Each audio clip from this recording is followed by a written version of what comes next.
गांव में एक गरीब किसान हरी था। उसकी जिंदगी का हर दिन संघर्ष से भरा हुआ था।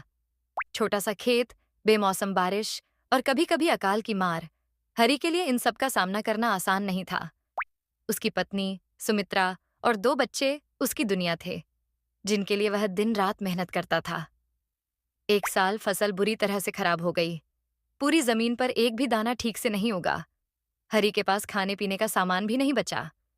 गांव के बड़े जमींदार से उधारी लेने का ख्याल आया, लेकिन उसे डर था कि अगर फसल फिर से खराब हुई तो वह उधारी कैसे चुकाएगा। एक दिन गांव में एक सरकारी योजना के बारे में खबर आई, जिसमें छोटे किसानों को बिना ब्याज के कर्ज देने की बात की जा रही थी। यह एक सुनहरा मौका था, लेकिन हरी का मन फिर भी घबराया हुआ था। क्या होगा अगर फसल फिर से खराब हो गई? क्या वह कर्ज चुका पाएगा? हरी की पत्नी सुमित्रा ने उसे समझाया।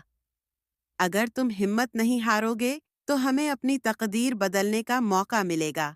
यह योजना हमारे लिए है।